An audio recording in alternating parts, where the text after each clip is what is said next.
ఒక తెలివైన వ్యక్తికి జనాల మైండ్తో ఎలా ఆడుకోవాలో బాగా తెలుసు. మహమ్మద్ అలీ మంచి బాక్సరే కాదు, చాలా తెలివైన వారు కూడా. ఫైటింగ్ మధ్యలో తన ఆపోజిట్ ఫైటర్తో నీ హైట్ ఎంతో చెప్పు, ఎందుకంటే నిన్ను నాకౌట్ చేసి కింద పడేసిన తర్వాత నేను ఎంత వెనక్కి జరగాలో క్లియర్గా తెలియాలిగా అనేవారట. ఈ మాటతో తన ఆపోజిట్ ఫైటర్ మైండ్లో క్లియర్గా గెలిచేది నేనే అన్న విషయాన్ని బలంగా వెళ్లేలా చేసేవారట. మహమ్మద్ అలీ గారి ఈ పవర్ఫుల్ వర్డ్స్కి ఆపోజిట్ ఫైటర్ డిఫెన్స్లోకి వెళ్ళి గట్టిగా పోటీ కూడా చేసేవారు కాదట. మాట్లాడే టెక్నిక్ మ్యాజిక్ కంటే చాలా పవర్ఫుల్. ఈ మాటలతో ఈ ప్రపంచాన్ని గెలవచ్చు. మాట్లాడే టెక్నిక్ ఉన్నవాడు ఎంతటి జ్ఞానినైనా బోల్తా కొట్టించి తన పని చేయించుకోగలడు. నేటి సమాజంలో ప్రతి ఒక్కరూ స్వార్థపరులే. స్వార్థం లేకపోతే ఈ జనాలు మనల్ని బ్రతకనివ్వరు కూడా. అందుకే మాట్లాడే విధానం బాగుంటే ఎవరితో అయినా ఏ పనినైనా ఈజీగా చేయించుకోవచ్చు. నేను ఈ వీడియోలో మీకు 21 తెలివైన ట్రిక్స్ చెబుతాను. అవి మీ లైఫ్లో చాలా బాగా ఉపయోగపడతాయి. మీకు ఒకవేళ నమ్మకం లేకపోతే ట్రిక్ నంబర్ 3 వరకు మాత్రమే చూడండి. గ్యారంటీగా చెప్తున్నా, ఆ తర్వాత ఈ వీడియోని లాస్ట్ వరకు చూస్తారు. లైక్ చేసి చూడడం స్టార్ట్ చేయండి. వీడియో మీకు ఎలాగూ నచ్చుతుంది. లాస్ట్లో ఏ ట్రిక్ మీకు బాగా నచ్చిందో కూడా ఖచ్చితంగా కమెంట్ చేయండి. నంబర్ 1, బలహీనత. చచ్చినా కూడా మీ బలహీనతల్ని ఎవరితో షేర్ చేయకండి. మనం ఎలా అంటే మన లైఫ్లోకి వచ్చే ప్రతి వాళ్ళని మనకంటే ఎక్కువగా నమ్ముతాం. గుడ్డిగా నమ్మి మన సీక్రెట్స్ని, మన వీక్నెసెస్ని అన్ని వాళ్ళతో చెప్పేస్తాం. ఒకవేళ మీరు కూడా ఇలా చేస్తూ ఉంటే ఎక్కడో ఒక చోట ఎప్పుడో ఒకప్పుడు మీరు ఇరుక్కుపోయే ఛాన్స్ ఉంది. ఒకవేళ మీ ఫ్రెండ్ మీకు శత్రువుగా మారితే మీరు షేర్ చేసిన ఆ సీక్రెట్సే, ఆ బలహీనతలనే వాడుకొని మీ నాశనానికి కారణమవుతాడు. అందుకే మీ బలహీనతల్ని మీ వరకు మాత్రమే పెట్టుకోండి, ఎవరితో కూడా షేర్ చేయకండి. Number 2, self respect. ఒకవేళ మీరు ఎవరి దగ్గరైనా సెల్ఫ్ రెస్పెక్ట్ని కోల్పోయి దిగజారిపోయారనుకోండి, మీరు చాలా పెద్ద తప్పు చేస్తున్నారు. ఇలా చేస్తే మీకంటూ ఏ వాల్యూ ఉండదు. జనాలు మిమ్మల్ని లెక్కలోకి కూడా తీసుకోరు. అందుకే జనాలు గినాలు జాంతానై, ఫస్ట్ మన సెల్ఫ్ రెస్పెక్ట్, ఆ తర్వాతే ఏదైనా. అవసరం కంటే ఎక్కువగా ఎవరి ముందైనా లొంగిపోవడం మిమ్మల్ని బానిసలుగా మారుస్తుంది. రాజులా బ్రతకడం చేత కాకపోతే రాక్షసుడిగా అయినా బ్రతుకు, కానీ ఒకరి కింద బానిసగా మాత్రం అస్సలు వద్దు. Number 3, right words. ఈ ప్రపంచంలోనే అత్యంత పవర్ఫుల్ ఆయుధం ఏదైనా ఉంటే అది మన మాట తీరు, మనం మాట్లాడే మాటలు. కరెక్ట్ టైంలో కరెక్ట్ వర్డ్స్ని మనం మాట్లాడగలిగితే మన పని సగం పూర్తయినట్లే. రైట్ అండ్ పవర్ఫుల్ వర్డ్స్ వాడి తయారు చేసిన 30 సెకండ్ల యాడ్ కొన్ని కోట్ల రూపాయల బిజినెస్ సామ్రాజ్యాన్ని స్థాపిస్తుంది. రైట్ వర్డ్స్కి ఇంతకంటే బెస్ట్ ఎగ్జాంపుల్ మరేదీ ఉండదు. అందుకే తక్కువగా సులువైన భాషలో కాన్ఫిడెంట్గా మాట్లాడండి. Number 4, selfish. మీ మైండ్లో ఒక మాటని క్లియర్గా ఫిక్స్ చేసుకోండి. ఈ కలియుగంలో స్వార్థం లేని మనిషి అంటూ అసలు లేనేలేడు. తెలివైన వాడు దీన్ని చాలా త్వరగా అర్థం చేసుకుంటాడు. దీన్ని ఉపయోగించే తన పనిని ఈజీగా చేయించుకుంటాడు. ఇక్కడ ఏ స్వార్థం లేకుండా ఎవరి పని కూడా చేయరు. ఫలానా ఇస్తే, ఫలానా పని చేస్తే అదిస్తా ఇదిస్తా అని చెప్పండి, ఆగమేఘాల మీద మీ పనులన్నీ పూర్తవుతాయి. మీ ఫ్యామిలీ తప్పించి ఈ ప్రపంచంలో ప్రతి ఒక్కరూ మీ దగ్గర ఏదో ఒకటి ఎక్స్పెక్ట్ చేసే స్వార్థపరులే. ఎంత త్వరగా అయితే అంత త్వరగా దీన్ని అర్థం చేసుకోండి. ఒకవేళ మీరు ఇది నమ్మకపోతే నష్టపోవాల్సింది మీరే, ఇంకా మీ ఇష్టం. Number 5, negative questions. ఎవరైనా మిమ్మల్ని నెగటివ్ క్వశ్చన్స్ వేసి రెచ్చగొడితే కోపంతో రెచ్చిపోవాల్సిన పని లేదు. మీరు ఎగ్జాంపుల్గా ధోనీనే తీసుకోండి. ఆయన్ని ఎవరైనా ప్రెస్ మీట్లో నెగటివ్ క్వశ్చన్ అడిగితే ఎంత కూల్గా తెలివిగా ఆన్సర్ చేసేవారు. నెక్స్ట్ క్వశ్చన్ అడిగే ఛాన్స్ కూడా ఇచ్చేవారు కదా ఆయన. ఒకవేళ మీరు కూడా ఎవరైనా నెగటివ్ క్వశ్చన్ అడిగితే కోప్పడ్డారనుకోండి, మీ దగ్గర ఆన్సర్ లేదు అన్నట్టు ప్రొజెక్ట్ అవుతుంది. మీరు గట్టిగా అడిచి నిజాల్ని దాచేయడానికి ట్రై చేస్తున్నారు అనిపిస్తుంది. అందుకే నెగటివ్ క్వశ్చన్స్కి చాలా కూల్గా తెలివిగా ఆన్సర్ చేయడం నేర్చుకోవాలి. ఇలా చేసే జనాలు మీ మీద సెటైర్ వేయాలన్నా, అడ్డదిడ్డమైన ప్రశ్నలు అడగాలన్నా 100 సార్లు ఆలోచిస్తారు. Number 6, patience. ఎవరి దగ్గర అయితే పేషెన్స్ ఉండదో ఆ వ్యక్తికి ప్రతి చోట నష్టం వాటిల్లుతూనే ఉంటుంది. ఏదైనా పని చేసే ముందు లాభ నష్టాలు క్లియర్గా చూసుకొని ఓపికగా నిర్ణయం తీసుకోవాలి. కొంతమంది మనల్ని ఫాస్ట్గా నిర్ణయం తీసుకోమని ప్రెషర్ చేస్తూ ఉంటారు. ఆ ప్రెషర్లో మనం తప్పుడు నిర్ణయాలు తీసుకుంటూ ఉంటాం. దానివల్ల చాలా ప్రాబ్లమ్స్ని, లాస్ని ఫేస్ చేయాల్సి ఉంటుంది. అందుకే ఏ నిర్ణయం అయినా ఆలోచించి తీసుకోండి. ఆతృత అంత మంచిది కాదు.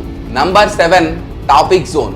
ఎవరితో అయినా ఏదైనా టాపిక్ గురించి మాట్లాడే ముందు అవతలి వాళ్ళని బాగా అబ్జర్వ్ చేసి స్టడీ చేయండి.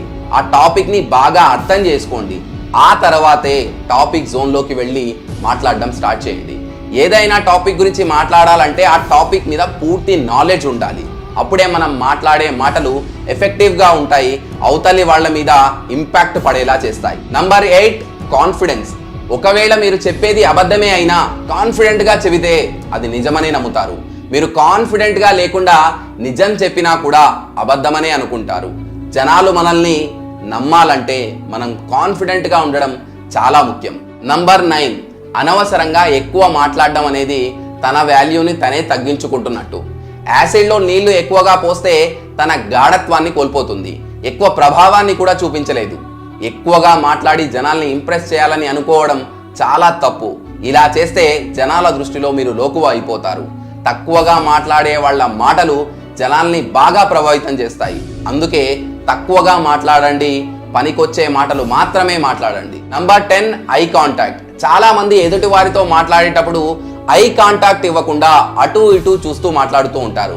ఇలా చేస్తే అవతలి వాళ్ళ మాటల్ని మీరు లైట్గా తీసుకుంటున్నారు అనిపిస్తుంది.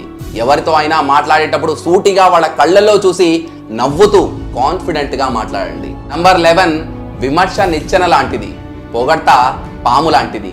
మీతో తీయగా మాట్లాడుతూ పొగిడే వాళ్లతో దూరంగా ఉండండి. వీళ్లతో చాలా ప్రమాదం. స్వార్థం లేకుండా ఇక్కడ ఎవరిని పొగడరు. పొగడ్త మీలో అహంకారాన్ని పెంచుతుంది.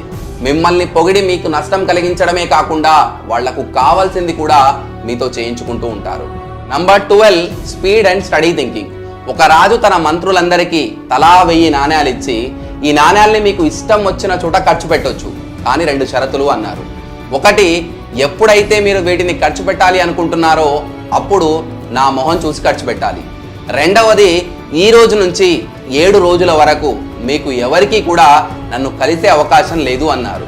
7 రోజుల తర్వాత ఎవరైతే 1000 నాణ్యాల్ని ఖర్చు పెడతారో వాళ్ళకి 5000 నాణ్యాలు మరియు ఆ స్థానంలో మంచి పదవి ఇస్తా అని కూడా ప్రకటించడం జరుగుతుంది. రాజు చెప్పింది విని అందరూ పరేషాన్ అవుతారు. 8వ రోజు రాజు అందరినీ పిలిచి అడిగితే అందరూ కూడా ఒకే ఆన్సర్ చెబుతారు. మిమ్మల్ని చూడకుండా ఎలా వీటిని ఖర్చు పెట్టడం, మీరు కలవను కూడా కలవలేదు. అప్పుడు ఒక తెలివైన మంత్రి, రాజుగారు నేను అన్ని నాణ్యాలని మీ షరతుల ప్రకారంగానే ఖర్చు పెట్టా అని చెబుతాడు. రాజు దీనికి ఆశ్చర్యపోయి ఇదెలా అని అడిగితే మంత్రి, నేను ఎప్పుడెప్పుడు ఈ నాణ్యాల్ని ఖర్చు పెట్టానో అప్పుడప్పుడు ఈ నాణ్యాల్ని చూసి ఖర్చు పెట్టాను. ఎందుకంటే ఈ రాజ్యంలోని నాణ్యాలపై మీ ఫోటో ముద్రించి ఉంది కదా అని అన్నాడు. ఏ సిచ్యువేషన్లో అయినా మీరు ఎలా ఆలోచిస్తున్నారు అనేది కాదు, ఏ సిచ్యువేషన్లో అయినా మీరు ఎంత స్పీడ్ అండ్ స్టడీగా ఆలోచిస్తున్నారు అనేదే మ్యాటర్. కొన్నిసార్లు మనం ఎలాంటి సిచ్యువేషన్లో ఇరుక్కుపోతామంటే అందులోంచి బయటికి రావడం అనేది చాలా కష్టం అనిపిస్తుంది. కానీ ఎప్పుడైతే ఆ సిచ్యువేషన్లోంచి బయటికి వస్తామో అప్పుడు అది మనకు చాలా ఈజీగా అనిపిస్తుంది. నంబర్ 13, కాలికి తగిలిన దెబ్బ నడవడం నేర్పిస్తుంది, గుండెకి తగిలిన దెబ్బ బ్రతకడం నేర్పిస్తుంది. అయినా కూడా కొంతమందికి ఇది అర్థం కాదు. ఒకసారి మిమ్మల్ని మోసం చేస్తే రెండవసారి మోసం చేసే ఛాన్స్ ఎవరికి ఇవ్వకండి. నంబర్ 14, ఈ ప్రపంచంలో స్వార్థం అనే పదానికి చాలా బలం ఉంది. స్వార్థం తీరిపోతే ఎన్ని సంవత్సరాల బంధమైనా క్షణాల్లో బలహీనమైపోతుంది. తెలివిగా ఉండి ఇతరుల స్వార్థాన్ని తీరనివ్వకండి. వాళ్ళ స్వార్థం తీరనంత వరకు వాళ్ళు మీ గుప్పిట్లో ఉన్నట్టు. ఆ స్వార్థం ఏదైనా కావచ్చు, పవర్, మనీ, టైం, ఏదైనా. వాళ్ళ స్వార్థం తీరనంత వరకు వాళ్ళు మీరు చెప్పిందే వింటారు, దాన్ని తూచా తప్పకుండా పాటిస్తారు. ఒక ఎగ్జాంపుల్ చెప్తా వినండి. ఒక జ్యోతిష్యుడు తన రాజుగారితో మాట్లాడుతూ 10 రోజుల్లో రాణి చనిపోతారు అని చెప్తే అది అలానే జరుగుతుంది. రాజుగారికి ఇతని భవిష్యవాణి కరెక్ట్ అని నిరూపించుకోవడానికి ఇతనే రాణి గారిని చంపి ఉంటాడా అనే అనుమానం వస్తుంది. ఇలా ఆలోచిస్తూ రాజుగారు ఆ జ్యోతిష్యుని చూసి భయపడిపోతూ ఉంటారు. ఎలాగైనా ఆ జ్యోతిష్యుని చంపాలని డిసైడ్ అయిపోతారు. చంపే ముందు రాజు, నువ్వు జ్యోతిష్యుడివి కదా, నీ చావు ఎప్పుడు వస్తుందో చెప్పు అని అడుగుతారు. జ్యోతిష్యుడు చాలా తెలివిగా జవాబిస్తాడు. రాజుగారు, మీరు ఎప్పుడైతే చనిపోతారో దానికంటే 2 రోజుల ముందు నా చావు వస్తుంది అని చెబుతాడు. ఇది విన్న రాజుగారు చాలా భయపడిపోయి, ఈ రోజు ఇతన్ని చంపితే 2 రోజుల తర్వాత నేను చనిపోతా అని అనుకొని ఇతన్ని వదిలేయడమే కరెక్ట్ అనుకొని వదిలేస్తాడు. జనాల్ని ఎంత డిపెండ్ చేయాలి అంటే వాళ్ళు మనకు చెడు చేయాలన్నా 1కి 100 సార్లు ఆలోచించాలి. నంబర్ 15. ఇప్పుడు నేను మీతో ఒకటి పచ్చి నిజం మాట్లాడబోతున్నాను. ఇది మీకు వినడానికి చాలా హార్ష్గా కూడా అనిపించవచ్చు, అయినా నేను చెప్పాలనుకున్నది చెప్పే తీరుతాను. ఏ గోల్ లేకుండా గాలికి తిరిగే వాళ్లతో ఉండకండి. దొంగతో పాటు తిరిగితే 2వ దొంగ మీరే అవుతారు. ఏ డ్రీమ్ గోల్ లేని వాళ్లతో కలిసి ఉంటే మీరు అలానే తయారవుతారు. నిత్యం ఏదో ఒకటి నేర్పించే వాళ్లతో, మీ కెరియర్కి హెల్ప్ అయ్యే వాళ్లతో ఉండడానికి ప్రయత్నించండి. నంబర్ 16. నిర్ణయాలు మనసుతో కాదు, మైండ్తో తీసుకోండి. ఎవరైతే ఎమోషనల్గా ఉండి తను తీసుకునే నిర్ణయాలు మైండ్తో కాకుండా మనసుతో తీసుకుంటారో ఇలాంటి వారిని తెలివైన వాళ్ళు ఎమోషనల్గా వాడుకొని వదిలేయడం చేస్తూ ఉంటారు. అందుకే నిర్ణయాలు మనసుతో కాదు, మైండ్తో తీసుకోండి. నంబర్ 17. ట్రస్ట్. అబద్ధాలు చెప్పి జనాల్ని మీ వైపైతే అట్రాక్ట్ చేసుకోగలరు, కానీ అవి అబద్ధాలని తెలిసిన రోజున నీకు 1% కూడా విలువ ఉండదు. మీరు చెప్పిన అబద్ధాలు మిమ్మల్ని ఏదో ఒక రోజు నిలువునా తగలబెడతాయి. అందుకే హార్ష్గా అనిపించిన నిజాలు మాత్రమే చెప్పండి. అప్పుడు మీకు మీ మాటలకు ఒక విలువ ఉంటుంది. నంబర్ 18.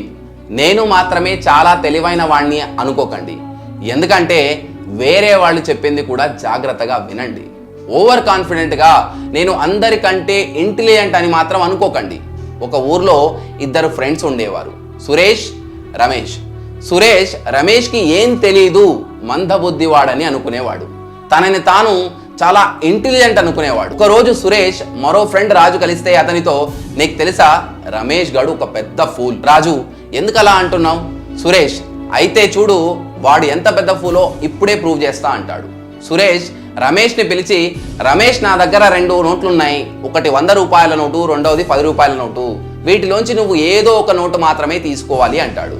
రమేష్ ఎప్పటిలాగానే 10 రూపాయల నోటు తీసుకొని వెళ్ళిపోతాడు. సురేష్ గట్టిగా నవ్వి, చూసావా వాడు ఎంత పెద్ద ఫూలో అంటాడు. ఇదంతా చూసిన రాజు రమేష్ని పిలిచి, నువ్వు 100 రూపాయల నోటు వదిలి 10 రూపాయల నోటు ఎందుకు తీసుకున్నావు? రమేష్, నేను ఏ రోజైతే 100 రూపాయల నోటు తీసుకుంటానో ఆ రోజు నుంచి సురేష్ నాతో ఈ గేమ్ ఆడడం మానేస్తాడు. సురేష్ తనను తాను చాలా ఇంటెలిజెంట్ అనుకుంటాడు.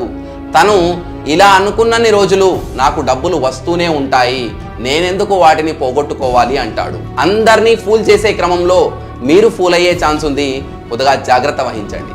నంబర్ 19. Time and value. అవసరమైన దానికంటే ఎక్కువ టైం అండ్ వాల్యూ జనాలకు గనుక ఇస్తే జనాలు నిన్ను చులకనగా చూస్తారు, పని పాట లేదనుకుంటారు. అందుకే మీ టైం అండ్ వాల్యూ కరెక్ట్ ప్లేస్లో కరెక్ట్ వాళ్ళ మీద ఇన్వెస్ట్ చేయండి. Number 20. Show your self strong.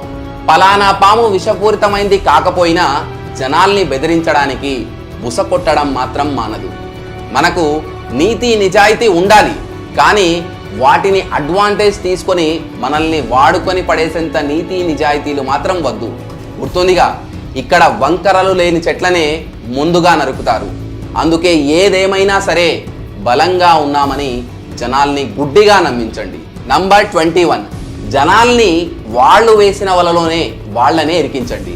జుదా Akbar సినిమాలో ఒక వ్యక్తి రాజుని కలవడానికి వెళ్తాడు. గేటు దగ్గర ఉన్న సిపాయి అడ్డుకొని, లోపలికి వెళ్ళనిస్తా, కానీ రాజుగారు లోపల ఏది ఇచ్చినా అందులోంచి సగం నాకు ఇవ్వాలి అంటాడు. ఆ వ్యక్తి లోపలికి వెళ్ళి రాజుగారితో మాట్లాడిన తర్వాత, రాజుగారు నాకు 100 కొరడా దెబ్బలు ఇప్పించండి అని అడుగుతాడు. ఈ వింత కోరికకు రాజుగారు ఆశ్చర్యపోయి, ఏంటి ఈ ప్రశ్న అని అడుగుతారు. మీ సిపాయి మీరు లోపల ఏది ఇచ్చినా అందులోంచి సగం నాకు ఇవ్వమని అడిగాడు, అందుకే నాకు 100 కొరడా దెబ్బలు ఇప్పించండి అని అడుగుతాడు ఆ వ్యక్తి. నిజం తెలుసుకున్న రాజు కోపంతో ఊగిపోయి సిపాయిని లోపలికి పిలిచి ఆ 100 కొరడా దెబ్బలు అతనికే వేస్తాడు. జనాల్ని తెలివిగా వాళ్ళు పన్నిన కుట్రలోనే వాళ్ళనే ఇరికించండి. ఎవరికి చెడు చేయకండి. ఎవరి నుండి చెడు జరిగితే మాత్రం సహించకండి. మీ ఒక్క లైక్, ఒక్క కామెంట్ ఇంకా మంచి కంటెంట్ చేయడానికి నన్ను మోటివేట్ చేస్తుంది. అట్లీస్ట్ మీకు ఇవన్నీ కరెక్ట్ అనిపిస్తే ఎస్ అని ఒక చిన్న కామెంట్ చేయండి. నెక్స్ట్ వీడియోలో కలుద్దాం. Keep inspiring, stay connected and stay motivated. Signing off Azhar ఎడ్యుటాక్.